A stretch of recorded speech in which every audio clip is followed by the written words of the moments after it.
भारत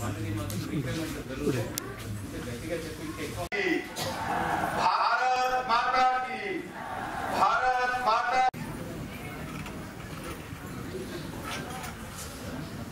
आज के इस कार्यक्रम में विश्वनाथ हर्लेकर जी, केंद्रीय युवा सेवा एवं खेल, स्थानीय मुख्यमंत्रीगण, मंत्रीगण, सांसदगण, शिमला के लोकप्रिय सांसद और भारतीय जनता पार्टी के हमारे हिमाचल प्रदेश के सम्माननीय अध्यक्ष आदरणीय श्री सुरेश कश्यप जी, मैं आज के इस ऐतिहासिक कार्यक्रम कि जहां आदरणीय प्रधानमंत्री जी के मजबूत नेतृत्व में देश ने और आपके मार्गदर्शन में, आपके नेतृत्व में भारत ने पूर्ण किया है, जिसके लिए मैं हिमाचल प्रदेश के सभी भाई बहनों की ओर से आपको बहुत बहुत बधाई देता हूं।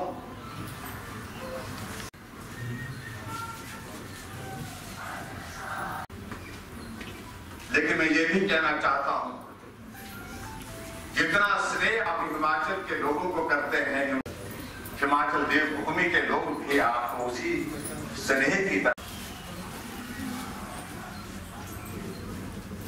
लंबे समय तक आपका एक नहीं अनेक जगह आपका जाना हुआ और कितने सारे लोगों को आपको आज आदरणीय प्रधानमंत्री जी ने कहा कि जाने का एक छोटे से कार्यकर्ता, हमारा संगठन का कार्यकर्ता, उनको भी आज नाम से आप स्मरण करके जो है आपने स्मरण किया। स्वाभाविक रूप से एक रिश्ता बताता है कि रिश्ता बहुत मजबूत है कि शिमला का यहां तक का ये सफर राकाडेल से यहां इसके मैदान तक का, कि शिमला का इसका मैदान बहुत छोटे तो रिवाज बदला है। अब की बार हिमाचल प्रदेश में भी इस रिवाज को बदलेंगे। आपके आशीर्वाद से हम आगे बढ़ेंगे, आपके आशीर्वाद से मार्गदर्शन में यहाँ सरकार चल रही है। और फिर माननीय प्रधानमंत्री जी, हम सब आपका मंच पर स्वागत करते हैं। मंच पर मौजूद हिमाचल प्रदेश के राज्यपाल श्री राजेंद्र विश्वनाथ हर्लेकर जी, हिमाचल प्रदेश के मुख्यमंत्री श्री जयराम ठाकुर जी, केंद्रीय सूचना एवं प्रसारण और खेल एवं युवा मामलों के मंत्री श्री अनुराग सिंह ठाकुर जी। हिमाचल प्रदेश सरकार की उपस्थिति इस कार्यक्रम की शोभा बढ़ा रही है। माननीय प्रधानमंत्री जी, आपका देवभूमि हिमाचल प्रदेश से बहुत लंबा नाता रहा है और माननीय आपकी आज की यात्रा इस जुड़ाव को और ज्यादा मजबूत कर रही है। कार्यक्रम की शुरुआत में सबसे पहले हम आमंत्रित करना चाहेंगे हिमाचल प्रदेश के आदरणीय मुख्यमंत्री श्री जयराम ठाकुर जी को कि वो आए और दुनिया के सबसे लोकप्रिय नेता, देश के यशस्वी प्रधानमंत्री जी का स्वागत करें। और हिमाचल की पहचान के तहत यहाँ पे स्वागत होता है। अतिथि देवो भव की परंपरा को आगे बढ़ाते हुए माननीय प्रधानमंत्री जी का हिमाचल की पहचान, यहाँ की शॉल और टोपी से स्वागत किया जा रहा है।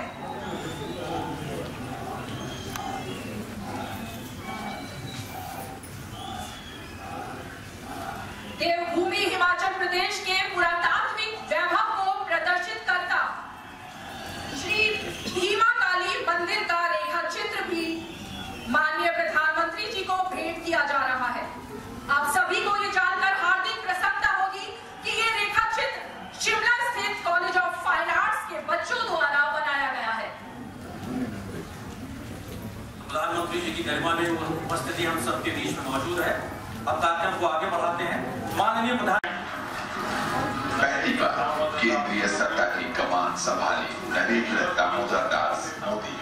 देश में शुरू हुआ नए अवसर, नई पताका, नया दौर। हम तोड़ रहे हैं जंजीरें, हम बदल रहे हैं तस्वीरें। छत का सपना संजोए लोगों को मिले प्रधानमंत्री आवास योजना के मकान और मिला गरिमापूर्ण जीवन जीने का अवसर।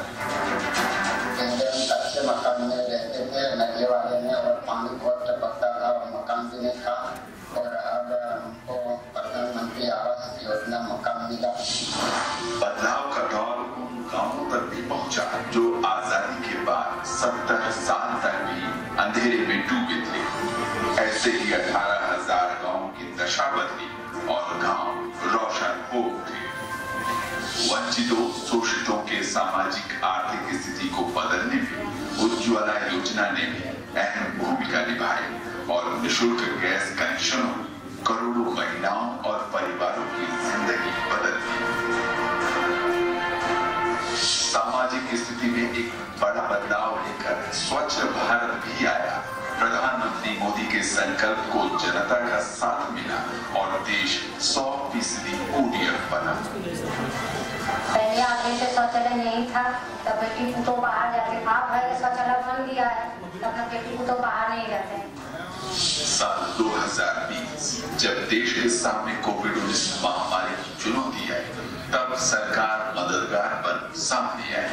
राशन की चिंता में परेशान लोगों को राहत दी और शुरू हुई प्रधानमंत्री गरीब कल्याण अन्न योजना।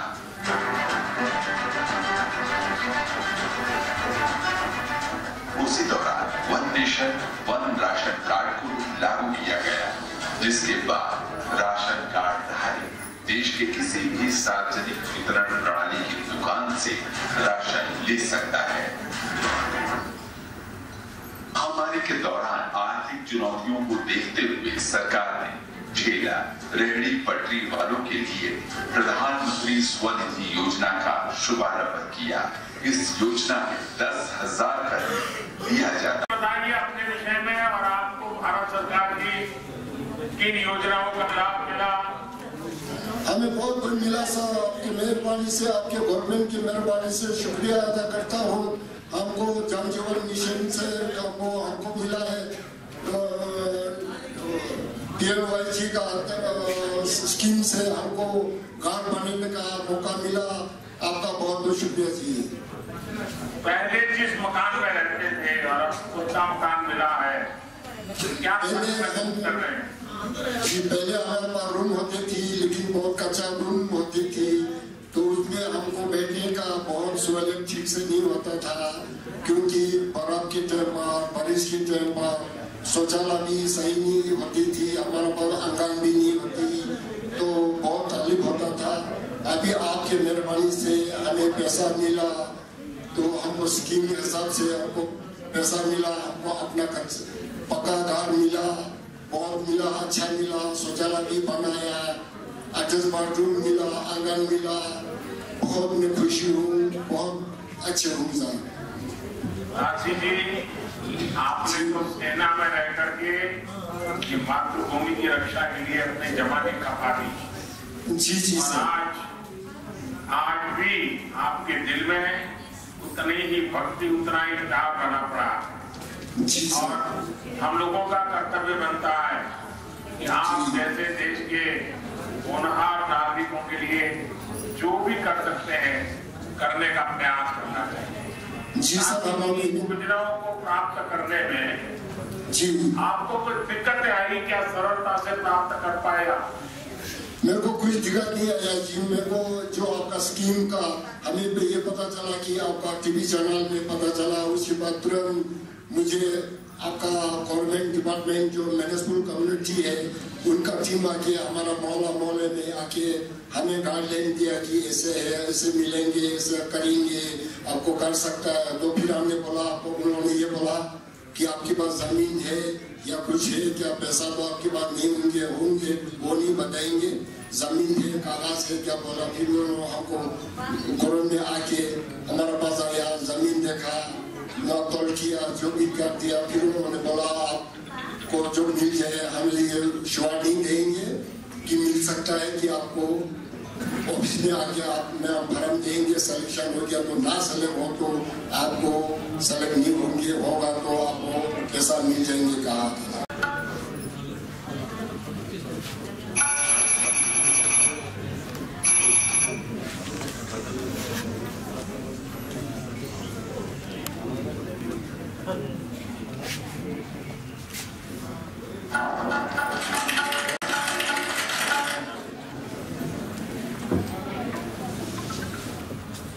कैसे पारदर्शी व्यवस्था से डिजिटल भारत, डिजिटल इंडिया के माध्यम से देश के अन्नदाताओं के खातों में सीधे 21,000 करोड़ रुपए प्रधानमंत्री जी के हाथों से ट्रांसफर हुए हैं और लाभ पाने वाले किसानों की जो संख्या है वो 10 करोड़ है। और अपने आप में अगर आज तक की बात की जाए, अगर इस किस्त को 11वीं किस्त को मिला दिया जाए तो आज मेरे जीवन में एक विशेष दिवस भी है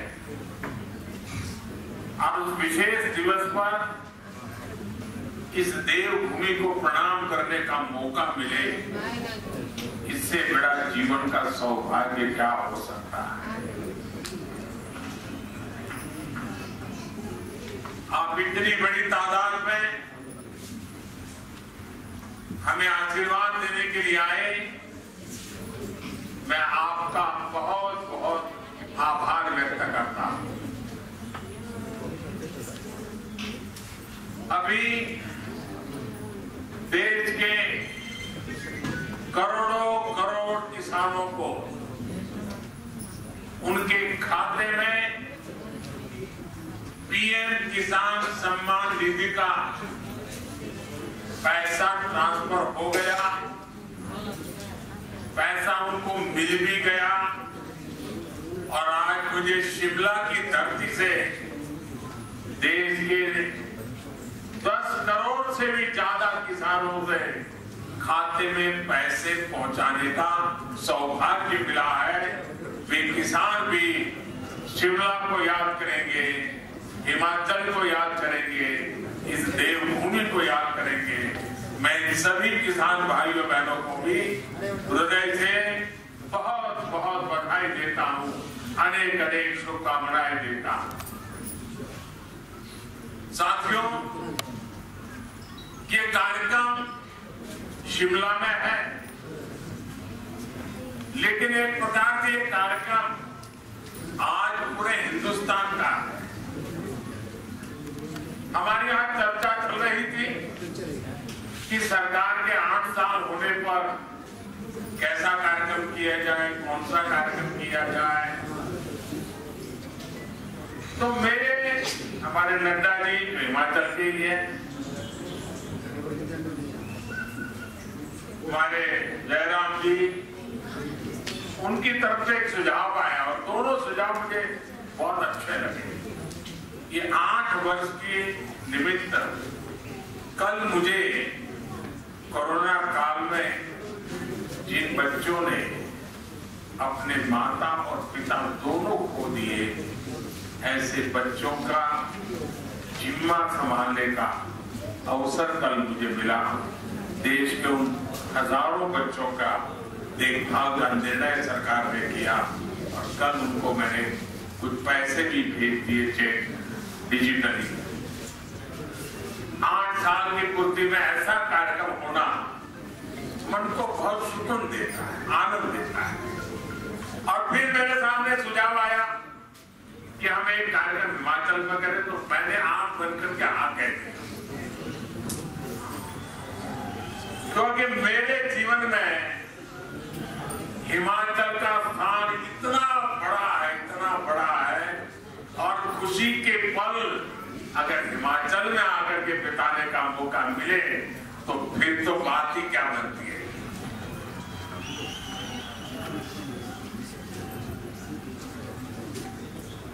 आज इसलिए मैंने कहा कि 8 साल के निमित्त देश का ये महत्वपूर्ण कार्यक्रम आज शिमला की धरती पे हो रहा है, जो कभी मेरी कर्मभूमि रही, मेरे लिए जो देवभूमि है, मेरे लिए जो पुण्य भूमि है, वहां पर मुझे आज देशवासियों को इस देवभूमि से बात करने का मौका मिले, ये अपने आप में मेरे लिए खुशी अनेक गुना बढ़ा देने वाला काम है। साथियों, 130 करोड़ भारतीयों के सेवक के तौर पर काम करने का मुझे आप सबने जो अवसर दिया, मुझे जो सौभाग्य मिला, सभी भारतीयों का जो विश्वास मुझे मिला है, अगर आज मैं कुछ कर पाता हूं, दिन रात दौड़ पाता हूं, तो ये मत सोचिए कि मोदी करता है, ये मत सोचिए कि मोदी दौड़ता है, ये सब तो 130 करोड़ देशवासियों की कृपा से हो रहा है, आशीर्वाद से हो रहा है, उनकी बदौलत हो रहा है, उनकी ताकत से हो रहा है। वर्ल्ड बैंक भी चर्चा करता है भारत के ईज ऑफ डूइंग बिजनेस। आज हिंदुस्तान के निर्दोष नागरिक चर्चा करती है अपराधियों पर नकेल कसने की हमारी ताकत की, भ्रष्टाचार के खिलाफ 0 टॉलरेंस के साथ आगे बढ़ने। 2014 से पहले की सरकार ने भ्रष्टाचार को सिस्टम का जरूरी हिस्सा मान लिया। तब की सरकार भ्रष्टाचार से लड़ने के बजाय उसके आगे घुटने टेक चुकी थी। तब देश देख रहा था कि योजनाओं का पैसा जरूरतमंद तक पहुंचने के पहले लूट जाता, लेकिन आज चर्चा जनधन खातों से मिलने वाले फायदों की हो रही है। जनधन, आधार और मोबाइल से बनी स्त्री शक्ति की हो रही है। पहले रसोई में धुआं सहने की मजबूरी थी, आज उज्ज्वला योजना से सिलेंडर पाने की सहूलियत है। पहले खुले में शौच की बेबसी थी, आज घर में शौचालय बनवाकर सम्मान से जीने की आजादी है। पहले इलाज के लिए पैसे जुटाने की बेबसी थी, आज हर गरीब को आयुष्मान भारत का सहारा है। पहले ट्रिपल तलाक का डर था, अब अपने अधिकारों की लड़ाई लड़ने का हौसला है। साथियों, 2014 से पहले देश की सुरक्षा को लेकर चिंता थी, आज सर्जिकल स्ट्राइक, एयर स्ट्राइक का गर्व है। हमारी सीमा पहले से ज्यादा सुरक्षित है। पहले देश का नॉर्थ ईस्ट अपने असंतुलित विकास से, भेदभाव से आहत था, दुखी था। आज हमारा नॉर्थ ईस्ट दिल से भी जुड़ा है और आधुनिक इंफ्रास्ट्रक्चर से भी जुड़ रहा है। सेवा, सुशासन और गरीबों के कल्याण के लिए बनी हमारी योजनाओं ने लोगों के लिए सरकार के मायने ही बदल दिए। अब सरकार माई बाप नहीं है, वो वक्त चला गया। अब सरकार सेवक है, सेवक, जनता जनार्दन की सेवक। अब सरकार जीवन में दखल देने के लिए नहीं, बल्कि जीवन को आसान बनाने के लिए काम कर रही है। बीते वर्षों में हम विकास की राजनीति को देश की मुख्य धारा में लाए। विकास की इसी आकांक्षा में लोग स्थिर सरकार चुन रहे हैं। डीबीटी के जरिए हमने 22 लाख करोड़ रुपए से ज्यादा सीधे देशवासियों के अकाउंट में ट्रांसफर किए। और ऐसा नहीं हुआ कि 100 पैसा भेजा तो पहले 85 पैसा लापता हो जाता था। जितने पैसे भेजे वो पूरे के पूरे सही पते पर, सही लाभार्थी के बैंक खातों में भेजे गए।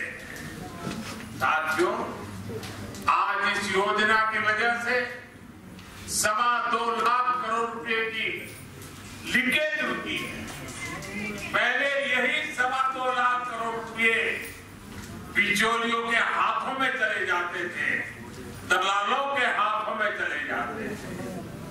इसी डीबीटी की वजह से देश में सरकारी योजनाओं का गलत लाभ उठाने वाले 9 करोड़ से ज्यादा फर्जी नामों को हमने लिस्ट से हटाया।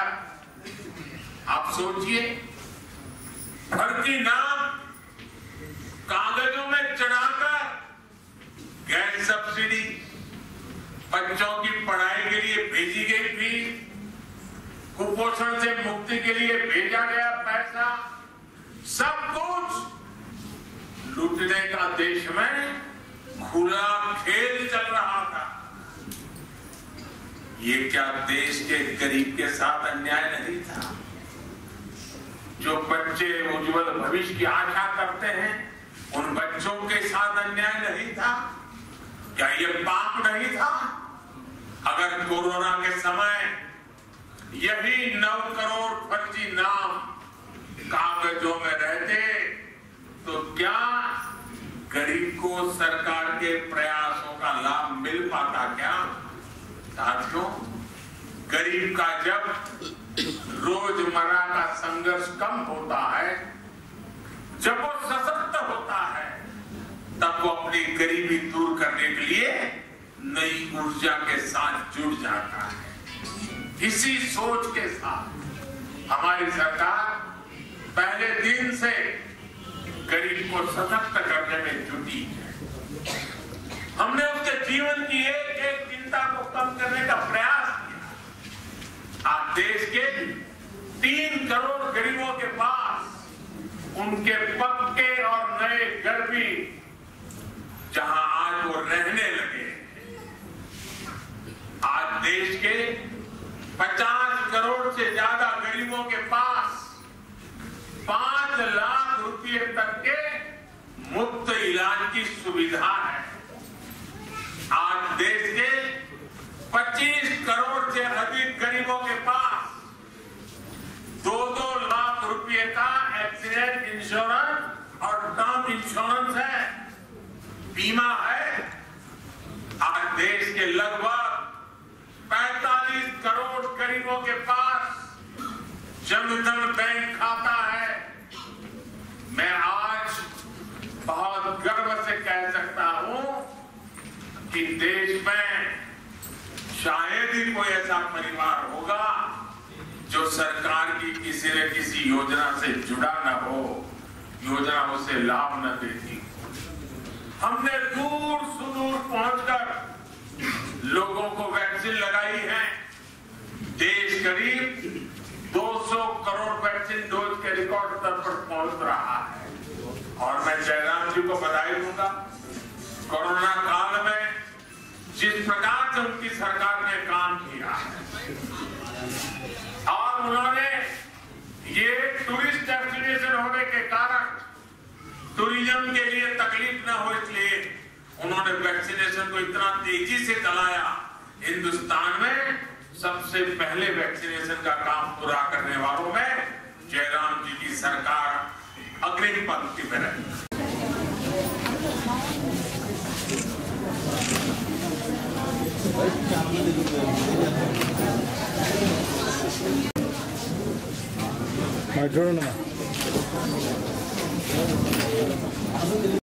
కలిపితే 540 10th కదా 11th తో పాటు ఇంకొక 50 crores addition almost 550 crores 540 crores 541.2 తిరిగి పే చేస్తే 20,000 50,000 లక్షలు ఇలా పెంచి కూడా వెళ్ళడానికి బ్యాంకర్స్ అందరికీ కూడా ఆదేశం ఇవ్వడం జరిగింది. వాళ్ళు కూడా సిద్ధంగా ఉన్నారు. సో మీరు చిన్న బట్టల షాప్ నుంచి కొంచెం పెద్ద బట్టల షాపు ఇంకో కొంచెంగా మీరు డెవలప్ చేసుకోవాలి. మంచి అవకాశం అది. ఓకే, మెప్మా వాళ్ళు మీకు సహకారం చేస్తారా? మెప్మా నుంచి మీ ఇది ఫాలో చేసుకోండి అమ్మా, యూజ్ చేసుకోవాలి. ఇది మీరు చేసిన పని మిగిలిన వాళ్ళకి కూడా చెప్పాలి. డబ్బు తిరిగి ఇస్తే బ్యాంకర్ సహకారం ఎలా ఉంటుంది, నా పర్టికులర్ బిజినెస్ ఎలా పెరుగుతుంది, ఈ విషయాలు మీరు మిగిలిన వాళ్ళకి చెప్తే మిగిలిన వాళ్ళు కూడా లబ్ధి పొందుతారు. ఈ రీపేమెంట్ అంటే అప్పు తీసుకొని తిరిగి పే చేయాలని ఒక అలవాటు వస్తే మనం బ్రహ్మాండంగా పెద్ద బిజినెస్ చేసుకోవచ్చు. 10,000 అప్పు చేశారు, 10,000 20,000 అప్పు ఇస్తారు, 20,000 40,000 అంటే అక్కడ మీకు రుణాలు పెరుగుతాయి, అలాగే వ్యాపారం రెండు. ఒంగోలు నగరంలో మన గౌరవ ప్రధానమంత్రి మోడీ గారు షిమ్లా హిమాచల్ ప్రదేశ్ నుంచి ఈ ప్రజలకి అడ్రస్ చేసిన విషయము ఇక్కడ వీడియో కాన్ఫరెన్స్ ద్వారా ఇక్కడ దాదాపుగా ఒక 500 మంది మన గుంటూరు నగరంలో ఈ కలెక్టరేట్ నుంచి అటెండ్ చేయడం జరిగింది. ఈ ప్రధానమంత్రి గారు ప్రసంగం అన్నీ కూడా అందరికీ చాలా స్పష్టంగా అందరికీ ఇక్కడ వినిపించాము. దీనిలో ముఖ్య ఉద్దేశంగా దాదాపుగా 13 సెంట్రల్ స్పాన్సర్డ్ స్కీమ్స్ వాళ్ళ ద్వారా ఈ ఆంధ్రప్రదేశ్ రాష్ట్రము అండ్ ఒంగోలు జిల్లాల్లో ఎంతమంది లబ్ధి పొందారు అని కూడా ప్రజలందరికీ కూడా చాలా క్లియర్గా చెప్పడం జరిగింది. దాంతోపాటు ఈరోజు పిఎం కిసాన్ కింద ఒక 50 కోట్లు 50.35 కోట్లు 11th ఇన్స్టాల్మెంట్గా వాళ్ళ ఖాతాలకి డైరెక్ట్గా లబ్ధి పొందడం జరిగింది. దాంట్లో దాదాపుగా 2,35,00,000 ఫార్మర్సు ప్రకాశం జిల్లా నుంచి లబ్ధి పొందారు. ఇప్పుడు దాకా చూస్తే ఈ 11 ఇన్స్టాల్మెంట్స్లో ఓన్లీ ప్రకాశం జిల్లాకు మాత్రము 541 కోట్లు వాళ్ళు ఖాతాలో డైరెక్ట్గా జమ చేయడం జరిగింది. సో ఇది కాకుండా వివిధ స్కీమ్లో లబ్ధి పొందిన ప్రతి ఒక్కరు కూడా రైట్ ఫ్రమ్ పోషణ అభియాన్గా ఉండవచ్చు, పిఎం ఆవాస్ యోజన ఉండవచ్చు. పిఎం ఆవాస్లో మాత్రము గ్రామీణలో దాదాపుగా 450 కోట్లు శాంక్షన్ చేయడం జరిగింది. దాదాపుగా 7,200 హౌసెస్ గ్రామీణ కింద, 68,000 houses urban and UDA area కింద ప్రకాశం జిల్లాలో శాంక్షన్ చేయడం జరిగింది. దాంట్లో కూడా దాదాపుగా 1,200 కోట్ల రూపాయలు వాళ్ళ ఇంటి నిర్మాణం కోసం శాంక్షన్ చేయడం జరుగుతుంది. సో ఇంత బ్రహ్మాండంగా ఈ ఒంగోలు నగరంలో వివిధ స్కీమ్ ద్వారా లబ్ధి పొందిన అందరికీ కూడా ఒక పండగ వాతావరణంలో ఇవాళ ఈ పర్టికులర్ ప్రోగ్రాం జరిగింది. దీనికి దాంతోపాటు ఈ ఒంగోలు నగర మేయర్ గారు కూడా ఇక్కడ అటెండ్ అయ్యారు. ప్రజలు దాదాపుగా 500 మంది ఇక్కడ వచ్చేసి ఈ పిఎం గారు ప్రసంగము మరియు ఈ మన రాష్ట్రము నుంచి వాళ్ళకి లబ్ధి పొందిన వివిధ విషయాలు కూడా చర్చ చేసేసి వాళ్ళకి కూడా ఎక్స్ప్లెయిన్ చేయడం జరిగింది. చాలా మంచి ప్రోగ్రాం, అందరూ కూడా చాలా బాగా అటెండ్ చేసేసి వాళ్ళ ఇంటికి పంపుతున్నాం. Thank you.